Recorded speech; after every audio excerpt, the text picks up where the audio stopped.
I've only done a couple of cooking demonstrations in my life. Most of my cooking is at home, and it's home family meals. It's simple meat and vegetables. And I'm going to just start with a little bit about how my book came about. The Farmer's Wife, we talked a little bit earlier about COVID and how that was a really big kind of change in lots of people's life and thinking about where their food was coming from.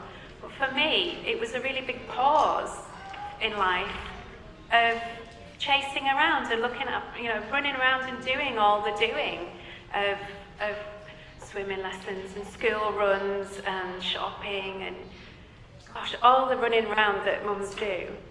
And I wanted to create something. I've got an art background, so I've got a kind of creative mind going on all the time of how we see the world, how we think about the world, how are we living. And I wanted to put together some recipes. And I've been talking to James's agent a little bit about this project for the year or two before 2020. And Jim, he was very keen on me doing a shepherd's wife recipe book. And he said, this will sell really well, Helen, this will be great, And I was like, okay, but I want to do a bit more than just do a collection of recipes.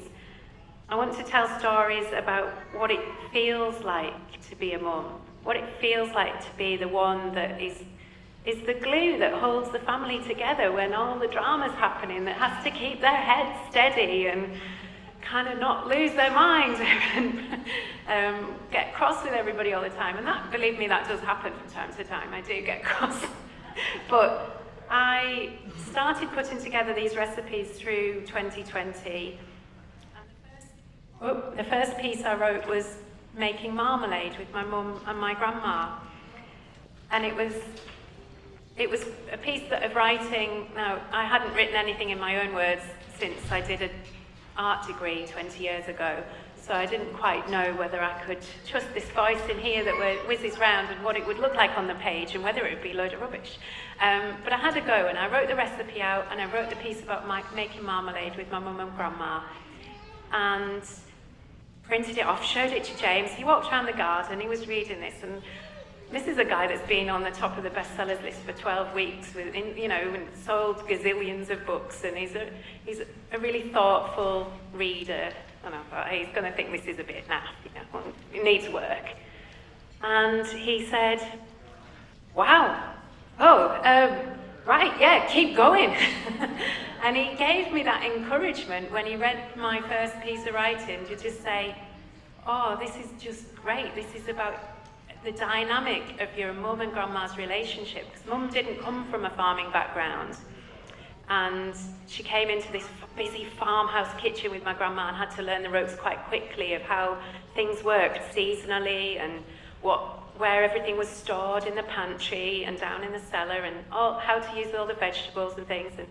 And I'd written about their relationship and how it sort of, mum had to exert herself to be strong and confident in that with a very overpowering mother-in-law, and just how I learnt the ropes as well growing up from these two women. And so my book has ended up being a deeply personal memoir about what it feels like to be a mum and to make the choices that I've made to put my family first. And support James and work alongside him. I would never say behind him. I think you've seen us on the stage. We're a team in everything we do. And I support his work, and then in turn he's supported mine over the last few years. And for this book to be here today, even in my hands, just feels like, pinch me, it's a dream come true. It's crazy that this has happened. It's being widely read, but the best thing of all for me is that people are reading this and sending me messages regularly saying, I feel seen in these stories, I feel seen and heard, I feel my life's represented here. All the ups and downs of family life are, described. We talked about the mundane with Joel at the very start, and I just wanted to read the last few pages of my book to say I'm totally there with the mundane. I don't know, I just lost very good at public speaking, by the way, just practicing. The chores always seem mundane, like things we should be escaping from. But what is a life without work? It becomes empty and meaningless. Doing things like cooking, cleaning, and errands to help my family is purposeful and important to me. Caring roles in our society are all too often invisible, ignored in the crazy look-at-me world we live in. Individuals are celebrated instead of families and communities. But no one does anything entirely on their own. I know lots of brilliant people, but there's always a team of hidden, hard-working souls around them making all possible. I know that the small domestic things matter. They always have. My mum taught me that. Learning the word mundane has its roots in the Latin word mundanus, of the world, made me see everything through a different lens. To me, caring for my family is, and always has been, the most important work in the world. So that's the end of the book.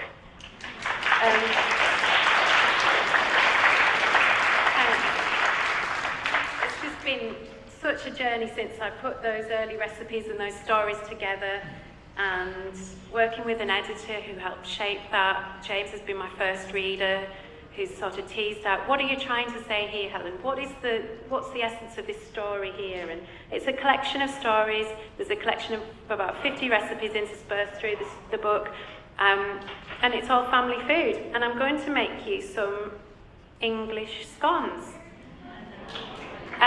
Do you call them biscuits? Scones. So, just this, to me, this is like basic kind of make your home warm and welcoming, bake some scones. You know, make people feel happy when they arrive, give them a scone and a thick bit of butter on top and some jam and some cream if you're lucky. You know, and Magda here, I talk about hidden hard-working souls. In this kitchen are the most incredible women working hard all day to feed us all.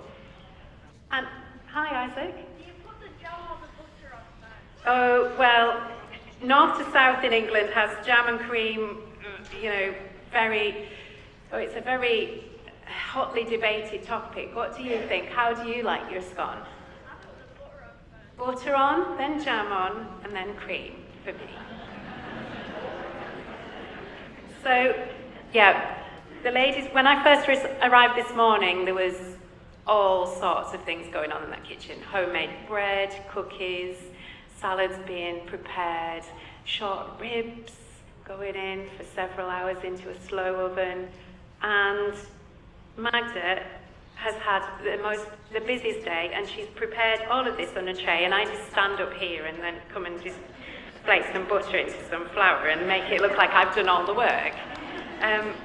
I'm hugely grateful for this, you know, to be here and to doing this, and to just share stories about food and family, because I don't think growing up I appreciated it very much, how important my mum and grandma's work was. It was just, that's what they did. And they chased us around and gave us jobs to do, and I earned a bit of pocket money if I helped in the bed and breakfast in our farmhouse. But I got frustrated with my mum. She would want to make everything perfect, and then things behind the scenes in the kitchen and in our family kitchen would be such a mess and fall into bits, and we'd be surviving on all sorts of scraps. But, you know, she looked after her guests so well. And I've grown up with that kind of instilled in me, that when people arrive, they're fed and watered. And quite often we've had journalists from across the world that have come to see us to, you know, see what James has to say about his writing and interview him and things. And as soon as I say, where have you come from? How far have you travelled? What's your day been like? Have you eaten? and then we'll find some soup or some cheese and some bread, whatever, or I'll do them some scrambled eggs. And that's just been, something that I think it just holds things together. People feel nourished, don't they? So for me, the whole thing about growing food and what we're eating and how we're looking after each other is integral. Just speed up here. We've got a double mix, so we're going to make quite a few here. This has all been beautifully set out for me. I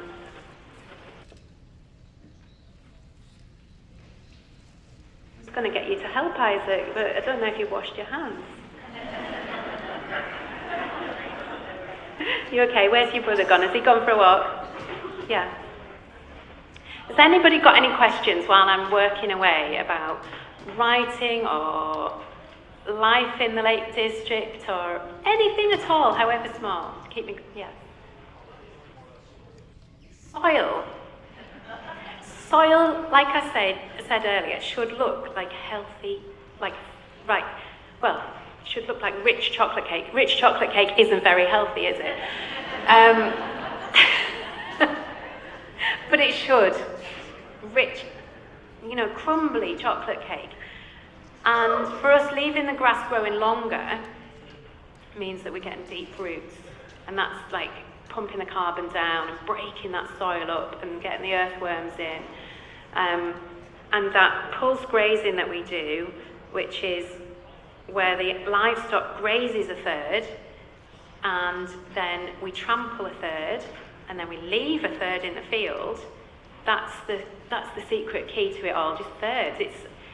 To give that the thatch on top of the land, when you're trampling it with the livestock, you create this lovely thatch that keeps everything warm in winter and everything cool in summer, so it gives that nice temperature that soil needs to thrive. It gets the worm life going and all the microorganisms down there. But yes, I don't know, what else can I tell you about healthy soil?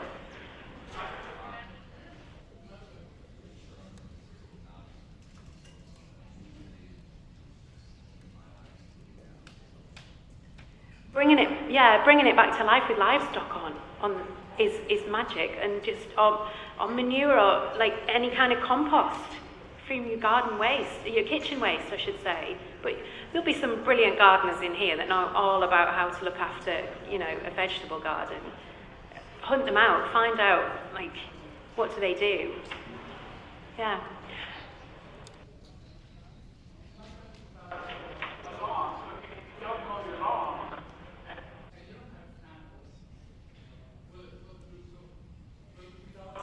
They certainly will. Yeah. They certainly will if you don't mow. We have a no-mow May in the UK that's quite a trend now. Is it?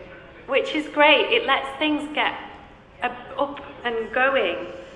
And mowing isn't such a bad thing. It's like doing what the animals do, really, in one quick thing. But as long as you leave it to grow long enough in between, and then you cut it off, is okay, I think.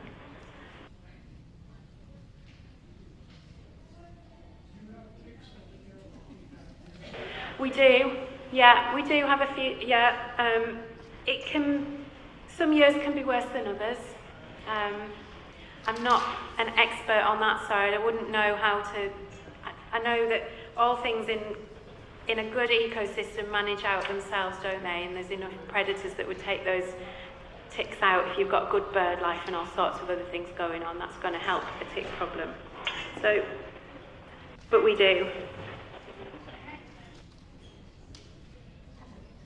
In your community in England where maybe you can have meetings like for school or for the library or church or whatever, I'm finding in our area in the United States, the meetings are always supposed to write at the dinner. So we're not respecting that family meal enough, are we? we're not cherishing food. I really don't like after-school clubs for kids at that meal time, and I've been very resistant to sign my kids up for things. Sorry, Isaac, you haven't gone to lots of things because 5, 6 o'clock is when we feed them and when we sit down as a family and have.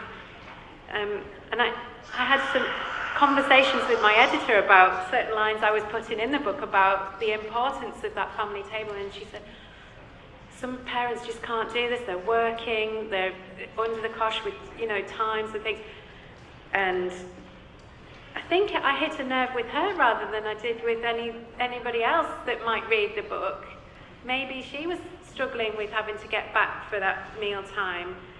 And I don't want to make anybody feel bad for not being able to do that in any way, because we're all under so many different pressures. It isn't so much the family, it's the organization and the community that calls a meeting at that time. But I don't understand. Yeah, it's challenging, but then we just have to stick up for what we think's right, don't we? And say, maybe could we do that either in the afternoon, or could we do that later, or kind of change it. Just because it is the way it is, it doesn't mean to say we can't. The saying going around at the moment on social media, it is what it is. It doesn't have to be what it is. We can have it how we want it to be. We can shape things, can't we? We hear a lot of that, don't we? So I've rubbed in some flour and butter, and I've stirred in the caster sugar, and got that going there. We've doubled up, so there's a bit more to rub through. And I'm going to these are going to be a fruit scone mix. There's a pinch of salt going in there as well. Normally, I'd be running around my kitchen going, have I got enough of this? Have I got some of those? And this is all beautifully weighed out, so thank you to the kitchen ladies. Sultanas, some sultanas. You can use any dried fruit, some cherries, you could do nuts, you can, like I say, I'd be running around seeing what I would have in my pantry and what needed, yeah. This is self-raising flour. Yeah, it's got the baking powder already added, and it's quite common to have it in the UK. I think, do you have all-purpose here, and then you add the baking as a standard? Yeah. That's there, and my recipe for this is some warm milk that I've got here and some lemon juice. I'll just use the end of that to stir that around. So was that a question? Oh, the book is across many bookstores now, across the US and Canada. It's all around.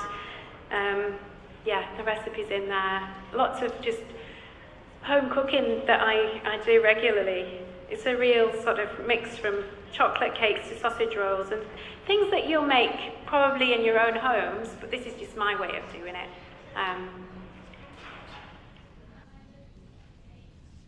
Hi. Sultana, like a raisin, just like a golden raisin. I think these are like the white grapes, aren't they? And the raisins are the dark grapes. But yeah. Isn't it funny how the things that you just take for granted that you know, it's something completely different to somebody else. So I've got some warm milk, a little bit of lemon juice in there, and that's it basically. I've just rubbed butter and flour in. I've taken longer because I've been chatting. You could do this in a few minutes if you were actually just wanting to get on. Stirred some sugar in there and a bit of salt. And then I'm just going to pour the milk in and bring it into a scone dough.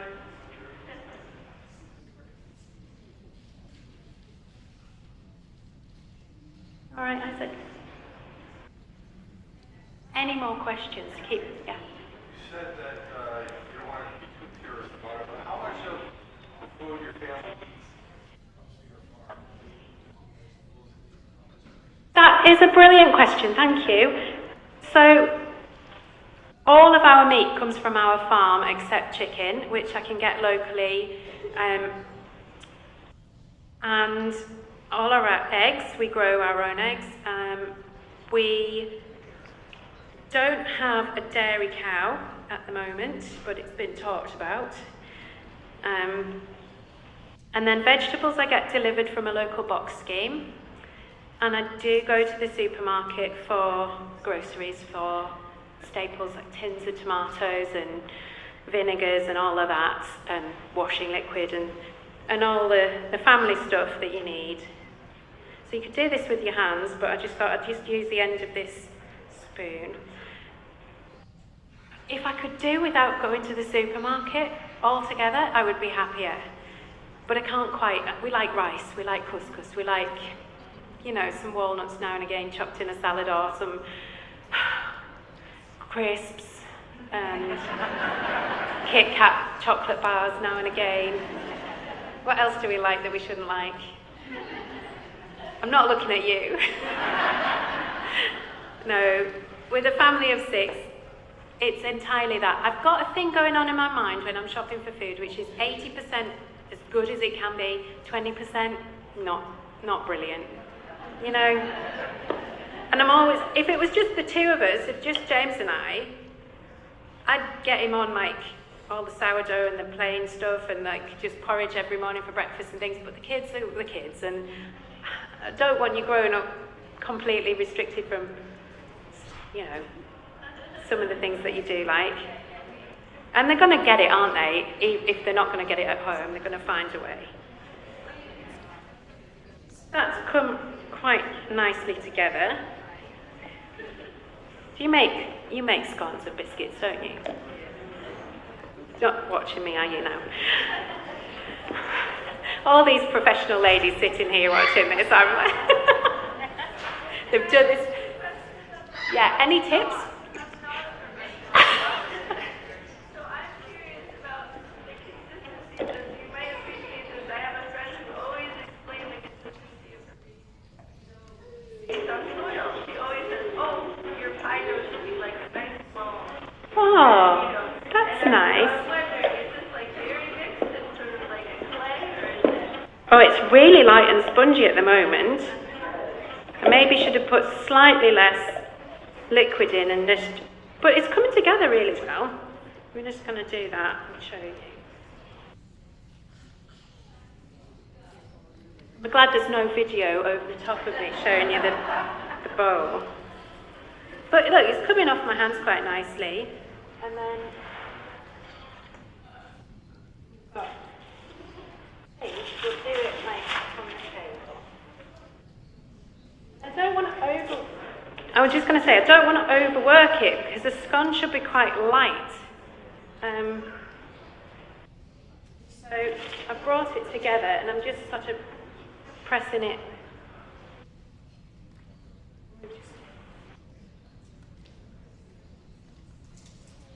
I have a question. You mentioned that eventually you guys have moved the sheep, was it, to another part of the land? And you have different herbs and other plants. Oh, yeah, growing, right? yeah. Did you use anything specific to use your baking or cooking? Excited about? From the plants on the farm into my cooking, not really. There's some nice wild garlic that comes through, and that gets in now and again. And I have a bit of a small kitchen garden, so some herbs, but not really from the field. I like to press some of the flowers, and I'd like to do some more of that and make kind of things with that. But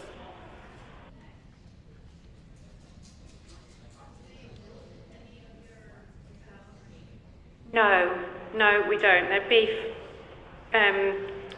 cows, and the sheep will just, we really focus on the breeding side of it and sell pedigree livestock to other farmers. So the meat is just the side thing that, of the young spare males that don't make the cut for the bulls, or the tups that we call them, the rams. So yeah, we don't milk anything. I mean, I grew up going to the tank for milk as a child and getting a thing of milk, so creamy and rich. I didn't really understand pasteurisation until I was in my 20s and worked out what was going on with it? This thin stuff that was coming out of the bottles. You know, that's just, you don't understand what you've got under your nose, do you, when you're a child growing up like that. But it sure as heck didn't do me any harm. It did me a lot of good, probably. And now we're all a bit scared. I don't know if you can get it's now called raw milk. It's just milk. Yeah. Speaking of what's the new price, you, which is a big promoter of raw milk, No, not at all. they have chapters all over the world, and chapter leaders, and Ah, raw milk and farm food. right, okay. I found out about it. Oh. Well, we'll have to do some investigating. That's got a bit sticky now. If I had some spare flour, I'd dip it in the flour and then it would release a bit. So we'll make some with this cleaner cutter. My dough is slightly sticky, but it's still working. And as you can see, I like things rustic. Things have to look like they've come out of a farmhouse. I'm not baking for a fancy cooking show here or anything to turn out professionally, or I'm certainly not going to enter the bake-off anytime soon. Because who's got that amount of time? They measure things with rulers and they have all sorts of flavours in 6 layers of cakes, and I like things to taste good.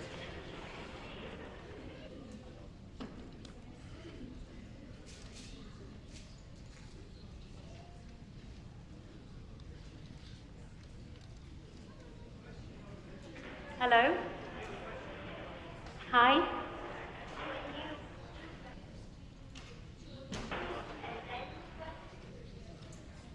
Well, we usually send James out to do the chores first, and we all enjoy breakfast. Is that right? No, sometimes Isaac goes with his dad, or his sister goes, and I like to do a bit of the washing before breakfast time, like the laundry, and then I get that sorted for the day, and then we'll come together and have... What's your favourite thing for breakfast? Pancakes? No. Eggs? No? Well, I think, is breakfast your favourite meal of the day, Isaac? Yes. He's a big breakfast fan. From savoury to sweet, you like it all, don't you? It's the one meal of the day where you can have all sorts, can't you? You can have fruit and yoghurt and milk and... Oh, when you go away and it's all laid out for you in a hotel, you're just like, breakfast is everything. It's too much. Keep it simple. So I've got a batch of scones there that will go into the oven. Would you like to brush them with the milk? The egg on top? And then at least you can tell your sisters that you helped me when you were away. Right. We're going to slide it on. Yeah, I know what I've done here. It's not ideal. Look, where there's a will, there's a way.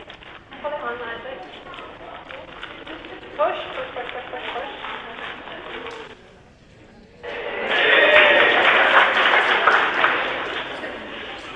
Thank you, that's really kind. So, you've got a little pastry brush there and some egg.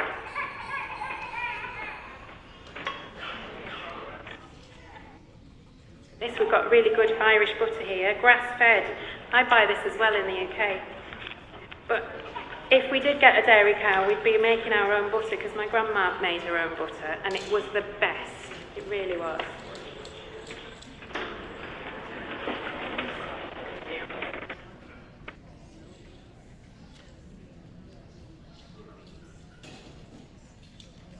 How old are you? 12. Very good.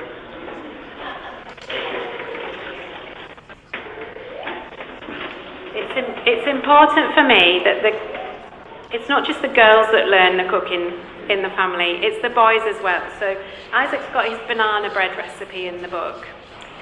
And he made that, yeah? And he made that a lot through COVID times when he was at home and wanted to have a sweet treat, mash up the bananas and play around and put some chocolate in and things, whatever we had.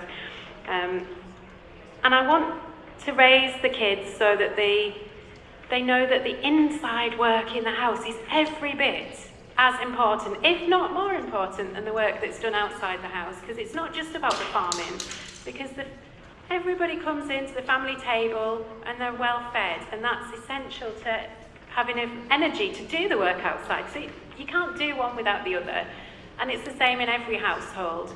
You know, good food, it just really matters, doesn't it? It nourishes us, it brings us together. Like, we have conversations around the table, kids see us eating together, and even if they're having a bad day, they'll, you know, or they don't like what we're having that evening, you have to get on with it. And it's just the same as the chores on the farm. You have to get on with your chores, don't you? It's not always what you want to do, but it makes for a good life together, doesn't it, really? Yeah.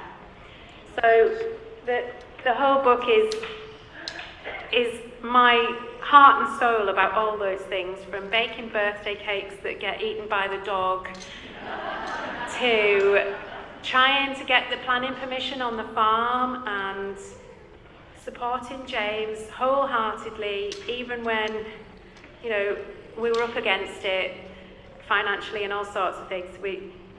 It's about throwing it in together and making a life together and finding the joy in all of that. And food underpins it all. So that's how the book came about, and that's how I've ended up with this here and you guys here. And I'm just absolutely blown away and thoroughly grateful for the support. I think you've listened to so much. You should enjoy the rest of the afternoon, and come and find me if you want to know anything else. But we're going to bake these in the kitchen. There might be a taste later or something.